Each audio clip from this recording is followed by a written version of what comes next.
Hi, everyone. We're so excited you're here. Welcome to our Pride webinar, Leading with Allyship during Pride Month. We are so excited to have an amazing panel for each and every one of you. As a reminder, we want this to be as interactive as possible, so please utilize the chat. If you have any follow-up questions, if you want to know something from a certain panelist or just in general to bring back to your brand, please let us know. Otherwise, we've got a ton of really great content for you. My name is Patty Rother. I'm VP of Franchise Development at The Now, and I also serve as a consultant for Stay in Your Lane, which is a boutique consulting firm. And I'm so excited to be on the Pride Council with the IFA and co-moderating this with Danny. I'm going to introduce a few of our panelists and then hand it over to Danny to introduce the rest. So we have Tristan Schultz. He is the Senior Manager of Field Talent Acquisition for Noodles & Company, which is a fast casual restaurant concept with over 450 restaurants in 26 states and more than 8,000 team members. It's an insane number. Noodles has actually been recognized by Forbes as one of the best employers for diversity for 3 consecutive years, and they remain steadfast in their mission to always nourish and inspire every team member, guest, and community they serve. Tristan has 16 years of experience at Noodles and has served in various leadership positions, including training, operations, before joining the HR team. As a DEIB advocate, he's also previously served as a member of Noodles & Company's Inclusion and Diversity Advisory Council, and currently is lead for their Proud Noodles Resource Group, which is supporting LGBTQIA+ employees and their allies. Tristan lives in Seattle, Washington with his husband and their pug. And when he's not working, you can find him exploring new trails, making candles, which is amazing, and playing video games with friends. Welcome, Tristan. And then we have Robert, who is the Chief Growth Officer for Tierra Encantada, a Spanish immersion childcare and preschool franchise. Goodness, that was a mouthful. Offering care for children ages 6 weeks to 6 years of age. Robert joined the team at Tierra Encantada shortly after he and his husband enrolled their newborn daughter there, where she has been for the last 2 years. Robert has been in the service and hospitality industry for over 20 years, with 15 years of that being in franchising. We're so happy to have you, Robert.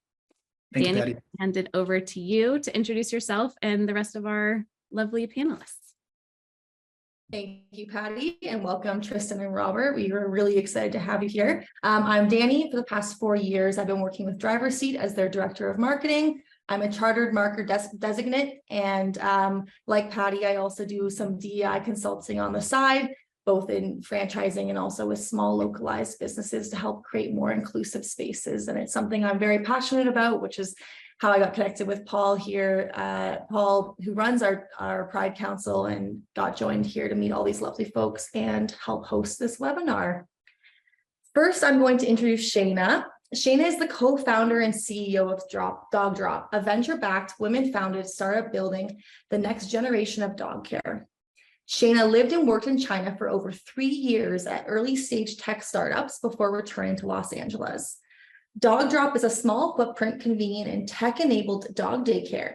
As a double queer founded company, Shayna and her co-founder are on a mission to build the most inclusive franchise business. Welcome, Shayna. Thanks, Danny. Next up, I'm going to introduce Billy, who is our sponsor with Silvercrest. Billy is a dynamic, innovative marketing professional focused on providing cost-effective, state-of-the-art media solutions for franchisees, resellers, affiliates, and independently owned local businesses. He is an industry leader who goes the extra mile to provide his clients with strategic recommendations, exemplary customer service, and measurable results. The founder of Silvercrest Advertising, Billy, also serves as president and CEO. And I'm going to pass it over to Billy to share a little bit about the importance for Silvercrest to sponsor an event like this. Yeah, thanks, Danny. We're a gay-owned company, 100%. So it's important whenever this discussion is happening that we're part of it. We work with about 15,000 different franchisees over about 20 different franchise brands. So leading up into June, we always are getting questions from franchisees and brands about how they can be more inclusive of the community or what they can do. So we just felt like it was really important for us to align ourselves because the message is important to us and it's clearly important to our clients. And obviously there are other people in the community, franchise community, that have questions about the LGBTQ plus community. So we're happy to be here and participate however we can.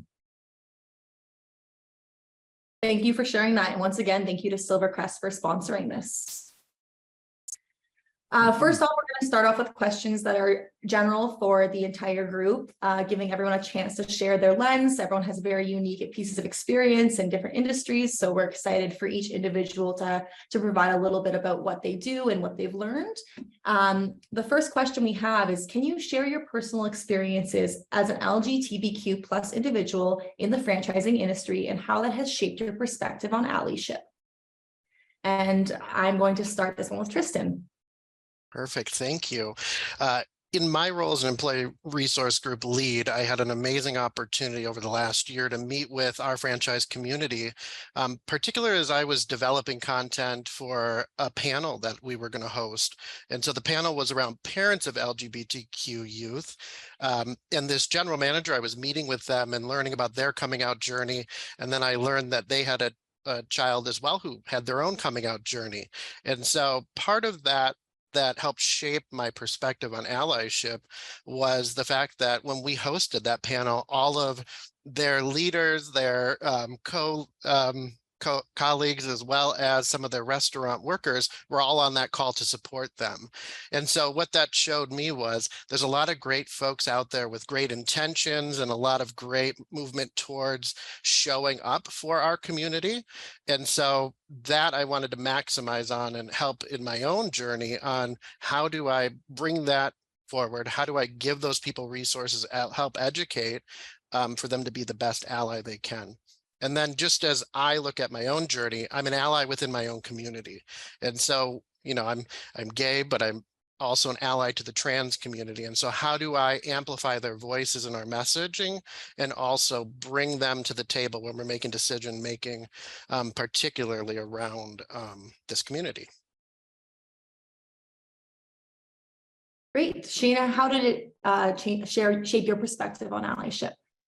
I think for us as an emerging brand and as one of the founders and CEO, I've had a unique, really privileged to choose a lot of our vendors, suppliers, partners, and all of the above, which is a really unique position to be in. So I'm very considerate of this when I'm working with even our franchise sales organization, that it's another gay-owned business, when I'm looking for a marketing agency, all of the above, to have allyship. And sort of going off of what Tristan has said, it's even beyond just the LGBTQ plus community, but other, you know, women-owned businesses, other minorities, other diverse business owners, and to keep passing that down through communities that are just outside of ones that I'm in.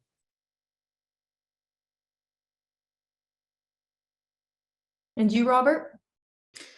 Yeah, I would say a part of my personal journey included, being in a variety of environments where I, felt comfortable voicing who I was and sharing, more personal information about my family, my background, my partner, now husband, but also at the same time being in the field as a franchise support person and riding in the car with somebody who I didn't feel safe coming out to. And, when they would ask questions like, tell me about your wife, or things like that, where I didn't necessarily feel safe in that environment. And so, fortunately, that kind of inspired me to pursue other opportunities, to both myself create opportunities for others to have safe spaces where they feel comfortable sharing who they are and how they identify, and also, building a platform with the organization I'm a part of. And, that's part of what led me on this journey to Tierra Encantada, because that's a part of what we believe in, is that children and families deserve to see themselves in the care that they receive. And when you take a second to think about that, that's a really inspiring message, because regardless of your family composition, who your parents are, how you identify, whether that's personally or as a family unit, providing safe space for individuals is so important, especially from an early age. And so, that's part of what brought me to where I am today on this journey. And you, Billy? Yeah, Robert stole my my answer, but yeah, I mean, we're based out of Palm Springs, California, and so this entire area is very LGBTQ friendly, heavy. It's a lot of people live here.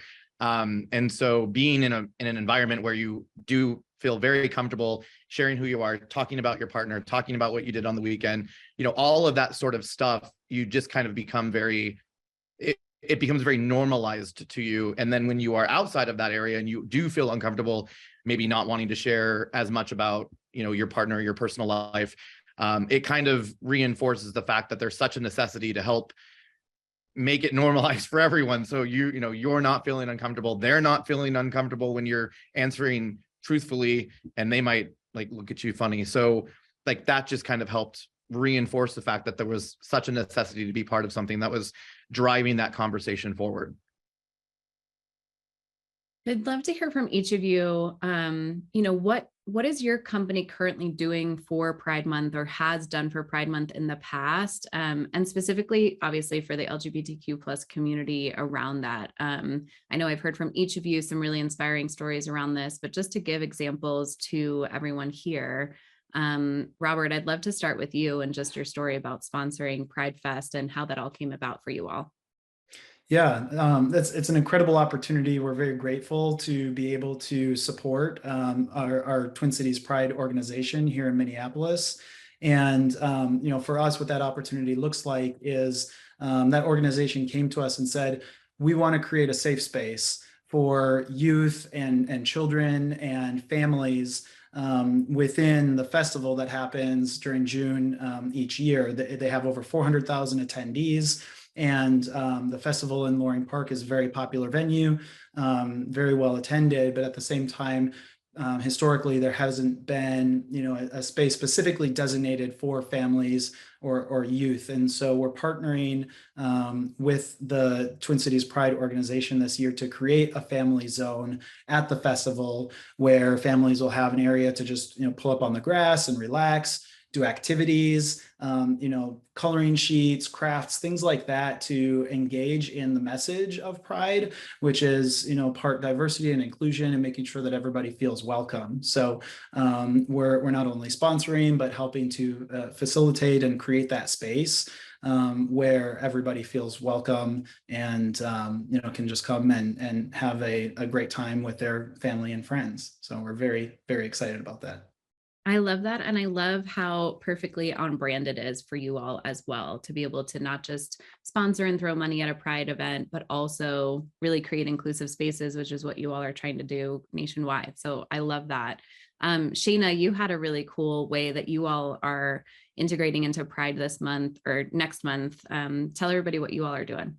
Yeah, we started this last year as well. Of course, I think it's staying true to your brand and service. We offer free daycare services on the day of Pride so that we make sure our members can attend Pride without having to worry about their dogs.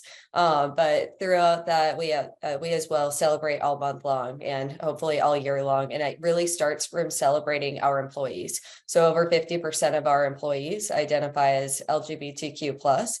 So it's really important for them to see as an employer that we're creating a safe space. We're celebrating for them. We're celebrating them as well. And that's passed down how we think about it from our employees to our customers all month long in small celebrations, whether it's photo shoots, watching dogs, collaborating with other local brands, all of the above. I love that so much. Billy, you're kind of different because Pride Month doesn't happen next month where you're at. Tell us what you do in October and why it's important for you to do that. Yeah, so it's way too hot in June in the desert to have Pride here. So we actually have Palm Springs Pride in October. And, we do as much as we can. I'd say probably 50% of our employees also identify as LGBTQ plus. So we sponsor everything we can for Pride. We are in the Pride Parade as well. We booth all of that stuff. But we also last year started our own print shop. And so we decided that during Pride Month, we would have Pride printing is what we call it. And this year we've decided that a portion of those proceeds are actually going to be donated to help displaced and homeless LGBTQ plus youth, so that, if it's because they've been kicked out of their families or they don't have a place to live or they can't find a job, that those sorts of funds can be used to help support that and still kind of driving that, being a force behind doing good for the community. So that's a new thing for this year. Amazing. And then Tristan, back in my Noodles days, I marched in many parades with Noodles and Company. So I know they've been involved for a really long time. Tell us what's new this year or things that you're doing differently as well. Absolutely. So we did start last year a partnership with Out and Equal, where we have a Pride Crispy initiative. So while we're known for noodles, we're also known for giant Rice Krispie treats. And so we do turn those into Pride Krispies throughout the month of June, and $30,000 goes back to Out and Equal, which is a nonprofit that helps work towards LGBTQ workplace equality. And so through that partnership, we also have a lot of great engagement opportunities where they come in and educate our team members or our leaders on certain topics. So next week, we're hosting an Allies to Advocate initiative. And then beyond Krispies, because often, you just see that first, we have very much a whole of company approach on how to bring pride to alive every day in the restaurant. So, we have a self-ID campaign that we're bolstering in June with getting pronoun pins out to all of our restaurants so that people can, self-identify and show off who they are. Also, we have a lot of great meetings coming up where people can tune in from corporate or franchise and learn a little bit more about how they can create safe spaces and engaging spaces within their restaurants with all of the different materials that we have created over the last year or two. So a lot of great things coming up. And then we are, of course, continuing marching in Pride events or providing resources to our teams on how they can go into their local communities and engage with different Pride groups. So amazing. I would love to know too, each of you are doing such awesome things around Pride Month and then just all year long. How do you involve your franchise owners specifically in Pride Month celebrations and events, but also just with dealing with any hesitancy or lack of engagement from franchise owners and potentially from customers, depending on, where opening across the country, you might face some interesting thoughts on just Pride in general on the LGBTQ plus community. Are there optional participation? Is it required? Talk to us just about that. And any of you are feel free to just jump in. I would say from our perspective, it starts with the discovery process and the franchisee getting to know you and vice versa, and making sure that it's crystal clear what your vision is, what your mission is, and the values of the organization to make sure that you're allowed. Because ultimately, I don't think anybody on the panel wants to be in that situation where you're having a conversation like this only to come to find out that, in our case, where we have books in our centers that show families with two moms or two dads, and a franchisee might say, I don't want that book in my center. And for us, that's non-negotiable. I don't care how many units you want to sign up for, that doesn't align with us. So we're just not going to pursue that opportunity. Outside of that, and assuming you've established that foundation, then it comes down to, the resources that they have. So if it aligns for us, what that looks like is like Pride coloring sheets or activities that don't necessarily, point to a particular, nuclear family type structure or things like that. I love, Tristan, your example about pronoun pins and things like that. I think are great ways to provide resources for franchisees to be able to, support your mission and values. I'd love to follow that up just because, Robert, you said it so well. I mean, it starts with that vetting process. And as you start to recruit new franchisees, for us, they're signing on for a 20+ year commitment. And so it really roots itself in those values. So for me, I don't see lack of engagement as much or fear. It is just, how do I continue to help them elevate their engagement? And so very much the Pride Crispy initiative, I actually learned recently it is an opt-in. So everybody has the option to opt in, and everybody wholeheartedly opted in. And so they're carrying it in all of our restaurants, and that can be in many different geographies. And that excites me because then as an employee resource group lead, I can connect with those employees and continue to have those conversations, provide educational opportunities, and I think the biggest piece to kind of keep that engagement alive is to keep inviting people in, creating those opportunities where it is an open invite. There's a lot of great variety of things that they can tap into at their own convenience, at their own level of where they're at in allyship, and then continue to make progress from there.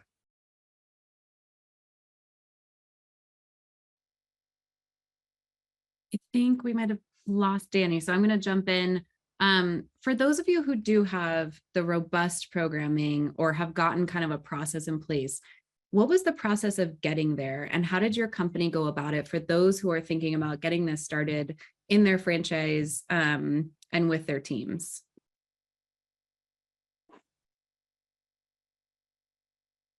I could start off by saying, we have the fortune of our founder and CEO, Kristen Denzer, is, just a diehard about these types of initiatives. And so getting the support internally was easy. It's, checking off the box, right? It's really about how do you find that opportunity. And sometimes, you can get held up in that taking the first step, and the smallest step is the fastest way to getting to the end results sometimes. So whether it's something like a big opportunity like sponsoring Pride or marching in a parade, or something smaller where it's, finding opportunities to volunteer your time, skill, or experience, or just further, contribute to these types of initiatives. I think the other piece of it then too is internally, how do we meet our franchisees where they are, both personally and as franchise owners, and support them in being able to advance our mission, for example, with interview notes or questions to ask, like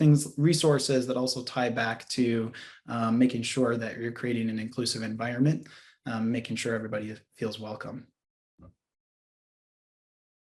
Anyone else on that question? Just how did you get started? How did you get to the point that you're at now? And any advice for people who are just getting started?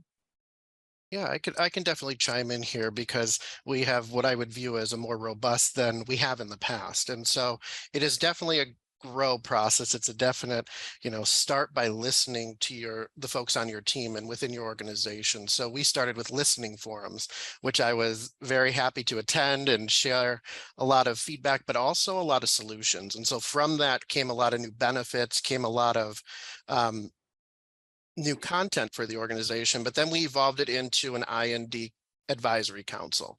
And so I know a lot of our franchise groups, or some of them, may have one already internally.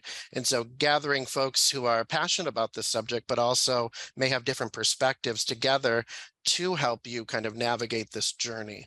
From there, our CEO, Dave Benenhausen, amazing, all in, but he signed the CEO Action Pledge, which definitely is a commitment on a CEO level of engaging to make the workplace more inclusive and diverse, and a lot of different initiatives. And with each of these agreements and partnerships, we get a lot of great education back and a lot of great resources from those who have kind of blaze the trail ahead of us. And then finally, we kind of took from that IND council and evolution into employee resource groups, where it can be a little more organic. You can tap into the folks who are engaging with a lot of this content to make sure that as we move forward and we continue to move the business forward, we're also tying in every element of the business to what we're working on. So from there, you just kind of keep working on initiatives and partner with all of those in those previous mentioned, and keep listening to your folks on your team. That's great advice.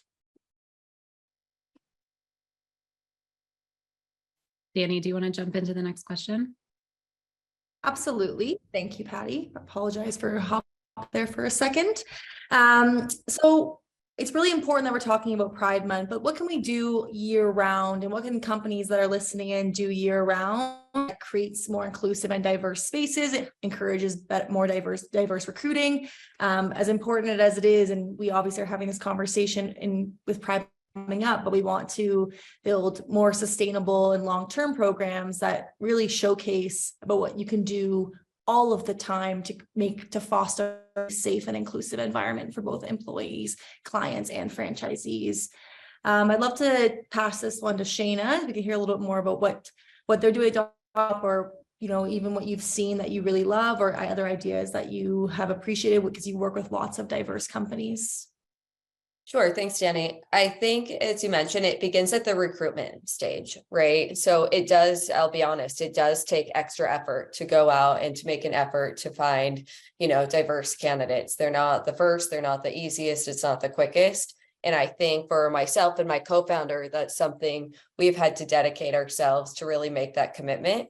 As an early stage of startup, you want to do the fastest, most easiest, the most convenient thing. Everyone's pressed for time, money, resources, kind of no matter what stage you're at. And sometimes it's not the most convenient thing to take a pause and to make sure you're doing the right thing to really put your money where your mouth is. And so for us, I find ourselves, even as both my co-founder and I are both gay, and we always are like, hey, we actually have to spend another 5, 10, maybe a half hour longer to really make sure that we're ensuring our job postings are accessible, right? Are they reaching the right people? And the right people is meaning everyone, not just the easiest at job posting boards as well. And this goes sort of across the board, whether it's people of color, whether it's people who identify in the queer community, all of the above. So I think that's where we start at. The next thing for us really goes with the partners. How do you recruit people? You have to have money to hire people. How do you have money to hire people? We always go backwards. As a venture-backed business, we have to say, are we working with investors as well who are really committed to this vision, right? Are they going to press us for the fastest, quickest, best at scale? So I think to have that alignment there. So there are other measures in place. It's extra work and effort. It's not something that's always the easiest option. But I think when we take a moment to pause and really think about what is our mission, it's really important for us to take those extra steps. And then I'll kind of start there, but that's kind of at part one. And then you go all the way through the funnel, just as you do with any sales funnel of new obstacles to hit. But that's for us where it starts. I love that. And I think it's important. Yes, it's difficult right now, but the reason it's difficult is because it hasn't been valued in the past, and it is consistently being valued more and more. So if you aren't doing it now, you're only going to make it that journey more difficult for yourself, your culture in the future, when it is absolutely imminent that we navigate that. Billy, what, dealing with multitude of brands, what are some things, programs and things that you've looked at and dealt with that have talked about creating more inclusive spaces year round, right? Both either in campaigns or with clients?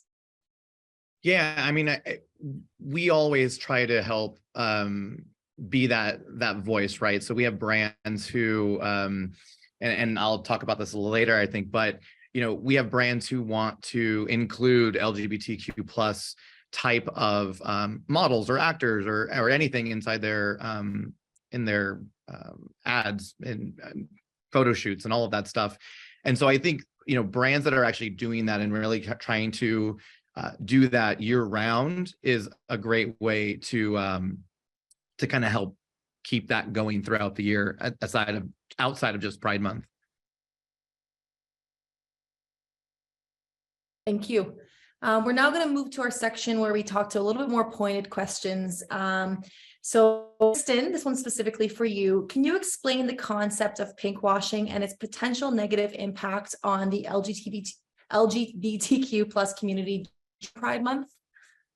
Absolutely. So pinkwashing, or sometimes called rainbow washing, is the equivalent to me of performative allyship, or sometimes it's just performance. So it's definitely where companies come out in June, they wrap everything in a flag, but they don't always align throughout the year with that same practice, or they stand in stark contrast of what they regularly spend money on or do, or different organizations and things they support. And so it really runs the chance of creating this perception that we want your money or your allies' money, but we're not necessarily going to show up for you in all the other spaces that matter. And so definitely some of the negative impacts it can have on the community is a lack of trust in the company, a lack of trust amongst all companies, and then just it's very dissociating. It's definitely, you see this and then you can tell to yourself, like, okay, which company is my actual ally? And it just creates a lot of negative perceptions of companies. Additionally, negative impacts on perhaps your business you may want to consider is just increased turnover. Your employees can see through that and they will definitely leave as a result. Additionally, you may see just a damaged employment branding or overall branding where, again, you're perceived as an inauthentic company. And so that ultimately will be sales loss or closure of business. A lot of it is we want the goal of your brand to live through their values and align those values with the support of our community. But often, if it's values driven and it's not authentic, it also leaves a lot of folks wondering in marginalized communities, are they acting the same towards our group? We think of Black, Indigenous, people of color. They are very perceptive of how companies treat the LGBTQIA plus community and vice versa. And so we have to remain authentic and really have our allyship come through in every level of the organization. Absolutely. And we don't touch on this in this webinar, but you did make a great point that allyship doesn't stop with just being inclusive for Pride and the LGBTQ plus. It is also about all of the other intersectionalities and being inclusive and, making sure that when you are showing up for them and all the other times that it's important to support our Black owned businesses and support our Indigenous folks and the lands that we are settled on, that we are also making sure that they are included in every way possible. Billy, since you have access to so many brands, tell us the brands that do this really well and those who have missed the mark, and why, at least the concepts of what you've done. Yeah, and I think to Tristan's point as well, it's easy to talk about the brands that have done it poorly, right? Anyone who slaps a rainbow on something and tries to sell it as much as possible are the ones that do it poorly. And I think there's a bunch of brands that can come immediately to our mind that we kind of roll our eyes at and just kind of go, okay, it's June again, or October here. But, I think the brands that do it well have a combination of, again, what Tristan said, authenticity. I think there's nuance. I think there's commitment. I think there's intent, right? And I think that's probably the biggest thing is what are they intending to do? And some brands might intend to do something and don't really know where to start. But I think as long as you have the authenticity, the commitment, and the nuance, then the intent will just kind of be supported by those things. So when you talk about nuance, right? It's that same example, and I have a really good reason why I keep bringing this up, but it's, using models that are representative of the community. If you're trying to portray LGBTQ plus people, right? You don't have to scream it from the mountaintop that they're part of the community. You can just use them in their own ways. And I think that sort of nuance is super important. And then the commitment, again, going throughout the year and not just doing it for Pride Month, but really, like Noodles and Company doing such a great job of making it such an integral part of the overall organization. All of those things, whether it's just changing your logo to a rainbow for Pride Month or, using models, something that's small, you'll get there, but it takes time. And even Tristan alluded to this earlier, where they're doing a lot better today than they were before, even though, Patty said they were great before. So, it's all about getting better. It's all about continuing to try to be the best you can be and an advocate and ally to the community. But I really think it's very focused. It's the nuance, the commitment, the authenticity, and the intent behind what you're doing that really makes the brand win, no matter how big or small the brand is. That's such an important point about the intent. And I think that's something that brands should just always be asking themselves, no matter what they're trying to initiate within, helping and working with diverse communities, is what is our intent here? Why are we trying to do this? So thank you so much for that, Billy. Shayna, I would love to hear from you on how you think franchises can work with the local community and organizations to really create authentic and meaningful partnerships during Pride Month. So kind of piggybacking off of this idea of pink washing, rainbow washing, doing this well, what can franchise businesses think about as they look for these local partners? Sure. I think and I also want to mention before, most franchises are very local businesses. So it's also a great business decision to partner with your local businesses, nonprofit groups, all of the above. So for us at Dog Drop, we do different partnerships throughout the year. Of course, during Pride Month, we typically lean, like anyone, a bit more towards working with other nonprofits within Los Angeles or whatever local community our locations are at. I think this is something that's important that you do ahead of time, right? You're not knocking on their door on May 15th because in 2 weeks is June 1st. So I'll kind of start there. And that would go with a little more rainbow washing. It's like, hey, I realize I'm the marketing coordinator here at Dog Drop and it's May 15th and I want to partner up with the first gay business or nonprofit I can think of. And so I'd say get started, make it a priority throughout the year.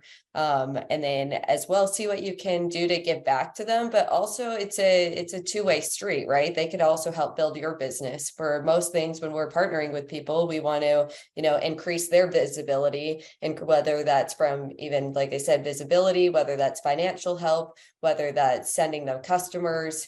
There's a lot of ways, and they can also help us as a local dog daycare business. 70% of our members live within a 10-minute radius. So it's important for us to see how they can also help us. Amazing. And I want to address a question that actually came up in the Q&A with you, Robert. Walk us through what microaggression is, why we should care, how it impacts our community, and then maybe dive into some unconscious bias as well as it's related. But talk to us about this. And you actually mentioned it earlier when someone assumed that you had a wife. So talk to us about microaggression. What is this and why should we care? Yeah. We should care because, unconscious bias and microaggressions can cause real meaningful harm, both to individuals, to workplaces, to networks. And, if it's not addressed or identified, it can go unmitigated and continue to spread and create bad culture. Specifically, though, microaggressions, when it's an indirect or subtle or unintentional discrimination against a person or a marginalized group of people, is, for example, like the ones that I gave, it can include also misgendering somebody or, making a joke of their identity or using certain pronouns or things like that. So, I think the biggest thing first and foremost is to be able to identify it. And what I've found personally, the best approach has been if somebody says something that's like makes me tick pause, how I try to respond is, when you say, I don't look gay, what I hear you saying is I should look a certain way, or it's not okay to look a certain way. So can you help me understand what you mean by that? And the second part of that is really clarifying what is the intent, because oftentimes there's not necessarily ill intent in the microaggression that's made, but by opening it up and starting that conversation, it can help them to understand, oh, I didn't realize that when I said that, it came across a certain way. And so I think that's the biggest thing, is being able to identify it and acknowledge it and have a conversation around it is oftentimes the most helpful way. But individuals might not always feel comfortable having that type of confrontation, whether it's with a colleague or a franchisee or anyone else that they know. So that's why it's really important to incorporate these types of conversations into the workplace and into everything from training and resources and just ongoing conversations, because the more you talk about it and raise awareness, the more impactful you can be in addressing the source of the problem. And unconscious bias falls very closely into that same bucket, where the only difference there is it's really on us as individuals, because unconscious, as the name implies, is something that's ingrained in each of us, where we may not even know it or think about it on a regular basis. And yet those biases can guide our words, our actions, and our thoughts, and how we interact with people across our networks. And so acknowledging that personally and creating safe space to have that conversation with ourselves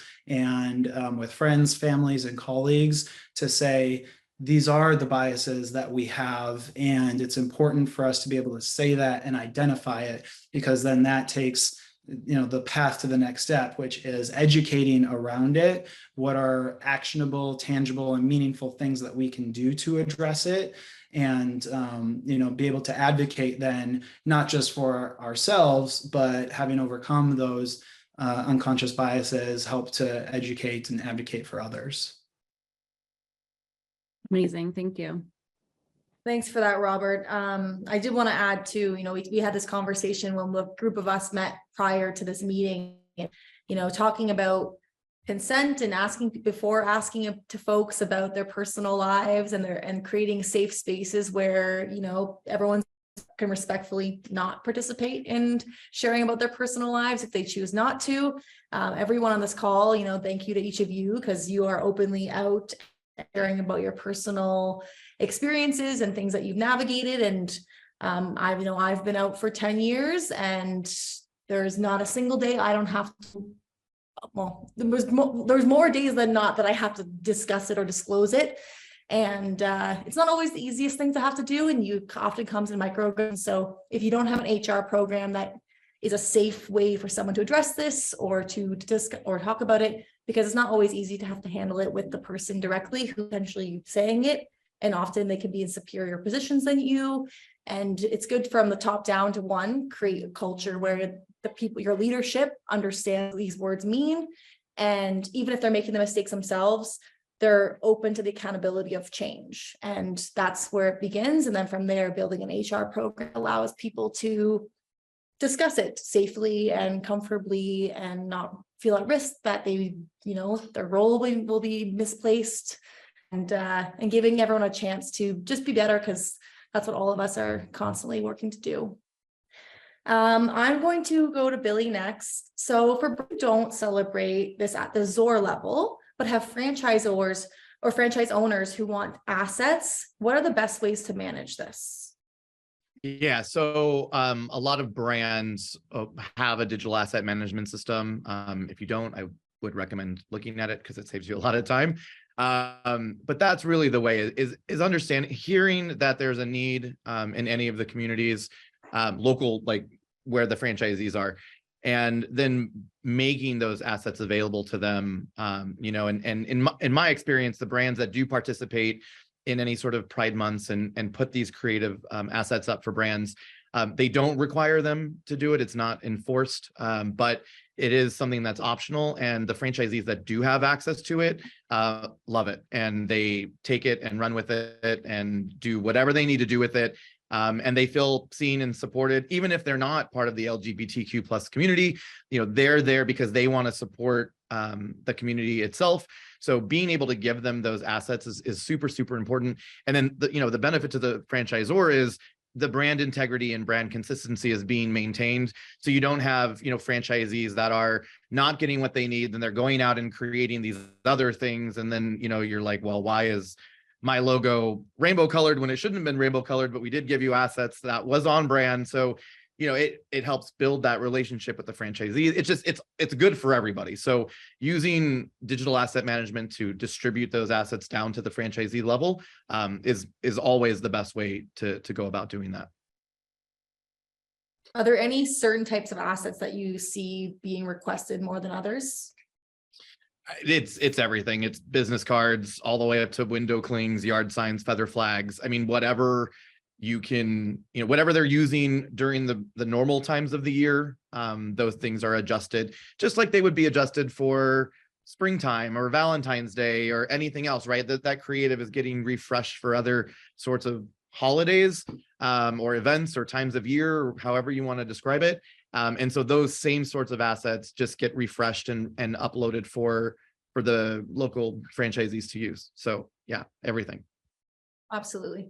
And because this is a very event-centric, Pride Month is very event-centric. There's parades, there's festivals, we've talked about sponsorships and sometimes walking in parades.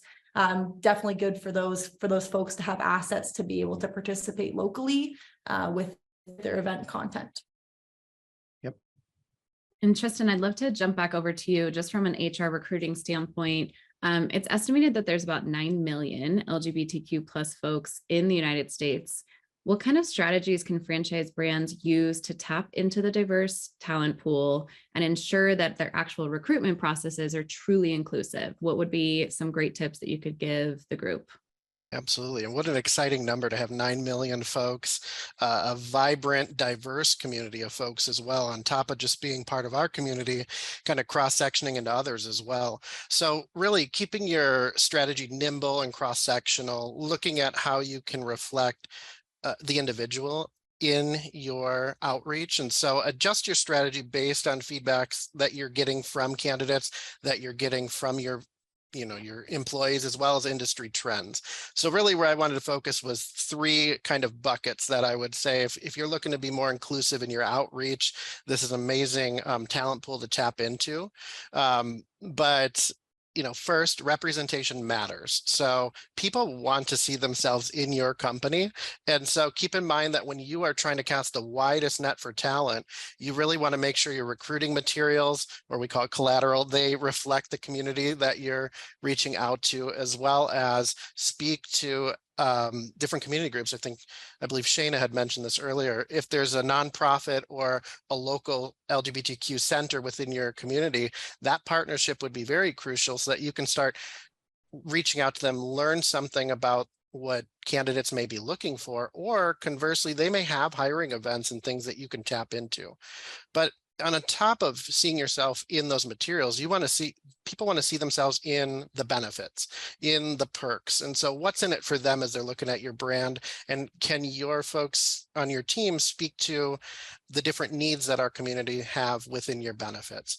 So again, if you're starting in that bucket, definitely look at community groups, recruiting centers, perhaps professional organizations like Out and Equal that you can partner with to advance your strategy. Second, for anybody involved in the hiring process, to Robert's point, definitely need some education. And so educating hiring managers and recruiters on unconscious bias, perhaps rethinking their expectations of a candidate, really looking at the role, what's required, and chopping out all the noise that often our unconscious bias or our mind creates, and then saying, all right, can we interview this person? Can we make an inclusive process? Can we use gender inclusive language throughout that process?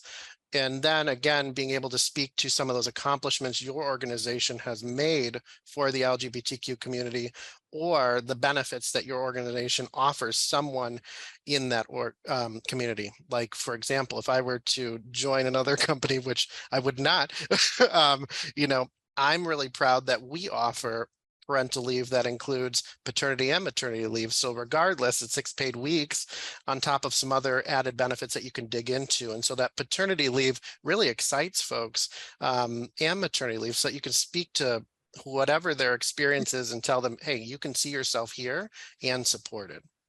The final bucket that I would just briefly mention is look at your outreach and engagement in the interview process. So again, attending those community-specific events, looking for specific job boards related to our community, celebrating and encouraging any referrals that you may have from folks within the community that work for you already, and then really looking at that gender-inclusive language. For example, I often introduce myself with my pronouns during the interview process. I don't require it of the other individual, but I do leave space for them to disclose. There's also some opportunity to disclose ahead of time. It's all self-disclosed. Otherwise, I just defer to they, them. That is always the safest deference, but ultimately, just so that I can eliminate other biases, I let them self-disclose, and then I hold tight to that throughout the further process. They are known only as what they tell me. Otherwise, they're known by name or they, them. That way, it gives them a chance just to continue to be themselves in that process. And then, ultimately, as I tell everybody on our team, give everybody the chance to impress you in that process. Give everybody that opportunity to come in, interview, and explore what that may mean to them. And, they're vetting you just as much as we're vetting them. And so vet them for that position, not against that position. Amazing. Shayna, I love that. Go ahead. You had talked about some recruiting that you all were doing at Dog Drop. Did you want to just jump in and add anything to Tristan's answer? I think the biggest thing is showing that you're open. Tristan gave that tip about making the space, so that someone can take that space if they need it. I think that's the only thing I would just reemphasize, and that's what we found has been really well reciprocated with potential employees during the hiring process. Thanks, Shayna. I'm going to do the next question with Robert here. Trevor Project's 2021 National Survey on LGBTQ plus youth mental health revealed that 42% of LGBTQ plus youth seriously considered attempting suicide in the past year. How can franchisees support the mental health and well-being of their queer employees, and particularly young members, as well as parents of LGBTQ plus youth? Yeah, I think it's an important statistic and number, and you have to kind of let that resonate for a second, to say 42% of youth in the last year have contemplated suicide. And myself as a young person, I was a part of that statistic. And part of the reason why people find themselves in that place is because they don't feel comfortable in their environment, with their family, with their friends. They feel out of place in their own skin with their identity. And so just like, a lot of the recurring themes of what we're talking about here and today is about how do we create not just awareness, but safety and a space to share who you are, to explore who you are, whether you're outwardly, vocal about it or not, just making sure that people feel welcome. And that if they do at their own time and place feel comfortable sharing more about who they are, how they identify, who they love, who their family is, that's okay. And we're here to listen. And, our core responsibility as, community members and franchisees and these, businesses that we're building is to be able to create more of those opportunities, more of those safe spaces for people to be able to do that. And the more that we do, that's how we're going to impact these numbers and these statistics and start to see these numbers, move in a more positive way. So, I think the other piece too that's important to recognize is that franchisees are small business owners. And so as a franchisor, we may be able to offer our corporate employees great benefits. And, I'm very grateful too to have paid parental leave and those types of things, but that's not always, something that these small business owners and franchisees can do. So, what can they do until they hopefully one day reach that point? And it all comes back to making sure that their teams feel supported. I love, Tristan, your tips about that interview process. That's one thing that I've been able to really latch on to, is to create that space to make them feel comfortable from the moment they meet with you. Because you think about it, if a amazing candidate has two great opportunities to choose a career path, and one of those employers made that small gesture about saying, you're welcome here, it's safe here, inclusion and diversity is important to us. And one employer, maybe they still feel that way, but they didn't take that small, easy, extra step. Who do you think they're going to choose? And how do you think that's going to impact your ability to get better talent and to grow your organization? So, outside of that, I think it's important to have resources. So if you do find yourself in that conversation with somebody who's mentally in a really challenging place, how do you support them? Not just so that they know that you hear them, that they're important, that they matter, but how can you support them in finding resources? That's one of the things I love about Trevor Project, is that they're an amazing resource for youth and LGBTQIA plus individuals who need support, whether it's a resource, somebody to talk to, or whatever that might look like. From a parenting standpoint, I think it's, for me personally, this kind of goes back to the whole thing about unconscious bias and microaggressions. And one of the ways that I experience that as a person is, as my husband and I are, working on our second adoption now, a common asked question is, do you want a boy or a girl? And you think about that, say, why does that matter? And honestly, now, like, I feel comfortable in a space to actually be a little bit more kind of forward in my response to that, to be like, why does that matter? Is that going to impact the love that I have for my child? Is that going to matter when, someday My child says, I'm a boy, I'm a girl, I love boys, I love girls, I'm queer, I'm trans, I'm whatever. My responsibility, our responsibility as parents is to provide that safe space. And I hope that's one message that everybody takes away from today, is that safe space is so important, to be who you are, to be listened to know that you matter, that you are important. And whether you're a parent or anything, that's just one small way that you can really make a significant impact, is just listening and allowing that your child to be who they are and supporting them and loving them no matter what. I love that message, and what an amazing way to just wrap up this portion of the webinar. Thank you for that reminder. And again, as a parent and as a queer kid growing up, that's just such an important message. So thank you, Robert. We do want to open it up to live Q&A. So if you do have a question, you feel comfortable asking it yourself, you can raise your hand and then you will be unmuted to go ahead and ask your question. But we do have two amazing questions in the Q&A box that I'd love to tee up just to anyone on the panel who wants to answer. Brett Larimer and Evan Hackle asked very similar questions. Just, what are we doing? What can we do to drive positive change in franchising? And there are so many states working to pass legislation against this community. Obviously, states where franchising is there are obviously states where franchising is popular that are also passing pretty harmful legislation right now. Evan says specifically that they're very concerned about the anti-woke movement. It's growing. Worried that it'll create fear for companies that do support the queer community. So any thoughts on that? We had said kind of in the planning session that something about legislation and how to work with that could be its own webinar, but any thoughts that you could provide to the group on just that whole idea?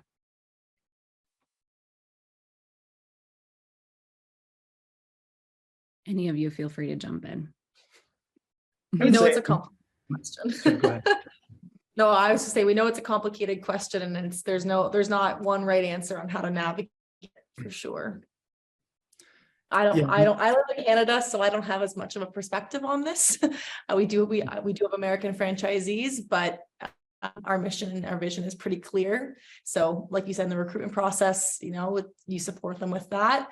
But you continue to push the vision of the business beyond the legislation, and then also provide resources on how they can support their employees who are potentially navigating harmful legislation.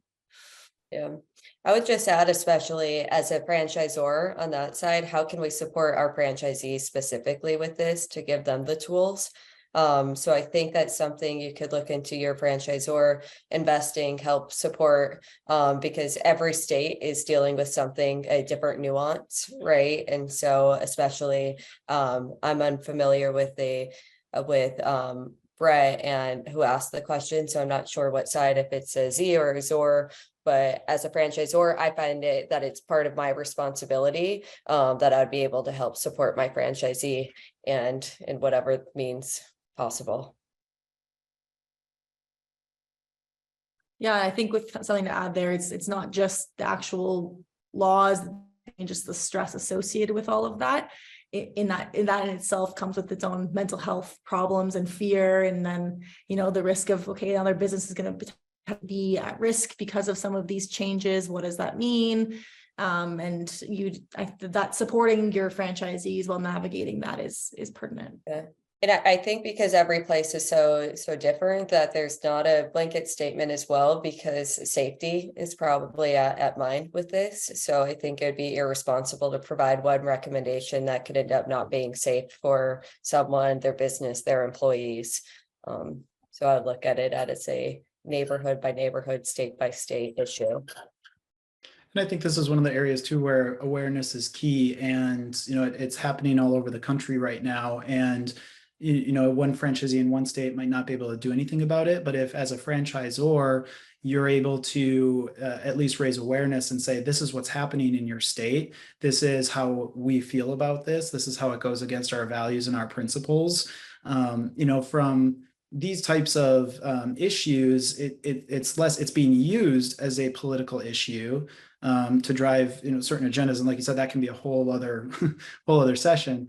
But to raise awareness and provide opportunities for a franchisee to say, I'm in this state or I'm in this community, and you've just made me aware of this, and now I know what I can do about it, or I know who I can contact about it. So that's one of the ways that you can continue to deliver that message locally to your franchisees to make an impact in their communities.